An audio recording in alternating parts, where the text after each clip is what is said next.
Wasteland Weaponistics, Episode 27, the Glock 86 Plasma Defender. Now, I didn't want to do another 10mm pistol after just doing 3 in a row, so it's time for something completely different. An energy weapon. The Plasma Defender was first introduced into the Fallout universe all the way back with the first Fallout game, where it was just known as Plasma Pistol. And it has reappeared in Fallout 2, Fallout Tactics, Fallout New Vegas, and possibly in the Fallout Wasteland Warfare tabletop game. Now, much like the Fallout board game, I have no idea of the canon status of Fallout Wasteland Warfare. So we're going to leave that till the end. Now, let's get the elephant out of the room. This weapon was made by Glock, the very same Austrian firearms manufacturer known for their polymer body pistols.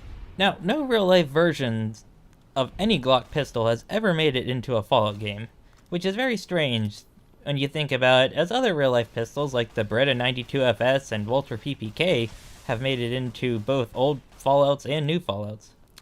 You're probably thinking, this can't be the same Glock that we have in our world, it must be some weird alternate fake version. I mean, Glock in our timeline came out in the 1980s, well after the divergence of the Fallout universe. Fallout usually only references really old companies like Colt or Smith & Wesson or Beretta. But nope, this is the exact same Glock. The founder, Gaston Glock, is even mentioned in Fallout lore. Here's something you might not know about the real-life Gaston Glock. There was an assassination attempt on him in 1999 by his financial advisor, who sent a French mercenary to kill him. Gaston Glock survived the assassination attempt, and both the mercenary and his financial advisor went to prison. Now in Fallout, he has some very interesting lore as well. According to the Glock 86 description, which reads, Glock 86 Plasma Pistol. Designed by the Gaston Glock Artificial Intelligence, shoots a small bolt of superheated plasma. So Gaston Glock somehow turned himself into an artificial intelligence in the Fallout timeline. I wonder if the real-life Gaston Glock knows about this. Probably not, as he's very old at age 91, and I doubt he cares at all about Fallout. Now, the most striking thing about the Plasma Defender is just how ahead of its time it is compared to other plasma-based weapons of the Fallout universe. There's no exposed wire sticking out or weird other exposed components. Everything is pretty much contained inside the shell of the pistol.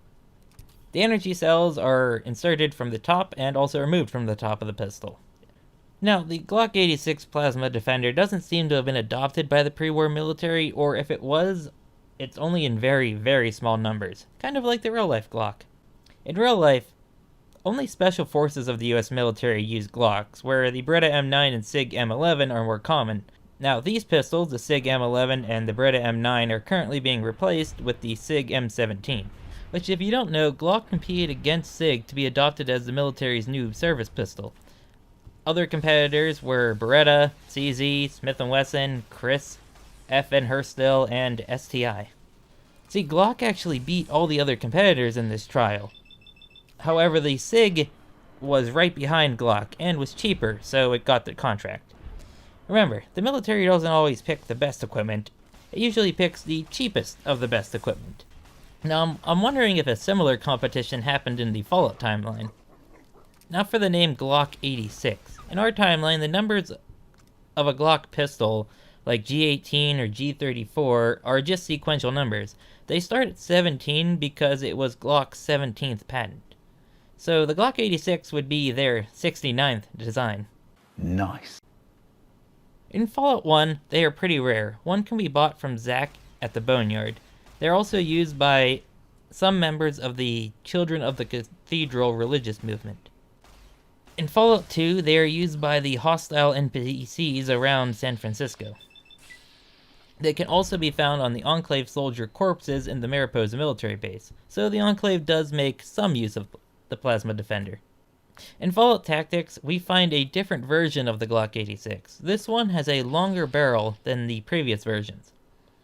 So, I'm guessing this might be the equivalent to a Glock long slide, made for target shooting. And in-game, it's especially rare. There's like 2 NPCs that use this, a dead humanoid robot and just some other random NPC, so a very rare pistol in the Chicago area. Moving on to Fallout New Vegas, we see another version of the pistol. Fallout New Vegas is also where it got its name Plasma Defender. This version is shorter than the previous ones found in the older Fallout games. It also does not feature a scope like the older ones do. However, you can modify it to have a scope, as well as a stabilizer and a high-capacity terminal. In the Mojave Wasteland, one can be found being sold at the Silver Rush by the Van Graffs. They are the only vendor to sell plasma defenders. Now, followers of the glowing ghoul, Jason Bright, have a rare chance to spawn with them if you start the quest at over level 8. Where they got them, I have no idea. I mean, it seems very random for this religious group to have plasma pistols. There's also a single plasma defender in the Hopeville missile silo. It's locked in a desk. Maybe it's a stubborn officer or general who wanted the Glock 86 to win a trial, and he uses it as his personal weapon, much like the real-life general and former Delta Force operator Austin Scott Miller. General Miller has been seen using what is known as a Gucci Glock instead of standard service pistols. A Gucci Glock is a term for a highly customized version of a Glock pistol. Plasma defenders can also be very rarely found on marked men. However, I've never seen any with one. And finally, you guessed it.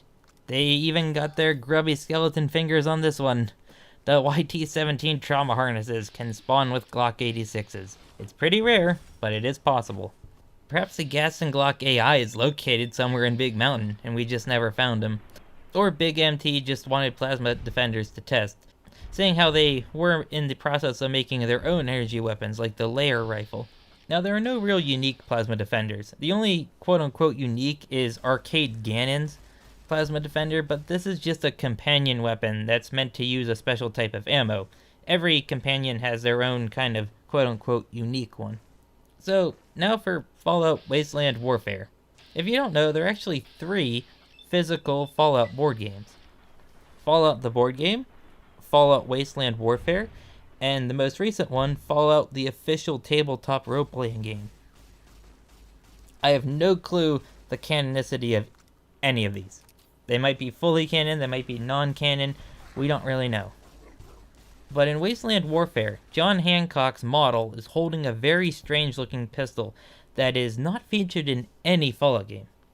It seems the modeling company based his model off of a piece of art done by one of Bethesda's artists for a book. Now, the model isn't painted, but in the art piece we can see that the pistol glows green like a plasma weapon. Could this weird pistol be Bethesda's take on the plasma defender? The website that lists the model isn't any help either, it just calls it gun. I don't know what to think of it. It kind of looks more like a 60s/70s sci-fi gun than the plasma defender. Like it came right out of one of the Logan's Run comic books. If you don't know about Logan's Run, it's a really cool sci-fi series from the 70s that never really reached the popularity of other sci-fi IPs. Tell me what you think about this mysterious pistol. Maybe it's another one of Glock's plasma pistols, or a clone competitor like the Smith & Wesson SD was to the real-life Glock. That'll be it for this episode. Remember to like and subscribe to this channel for more Fallout lore. There's also my primary channel, Trooper Fofo. Alright, see you later. Bye.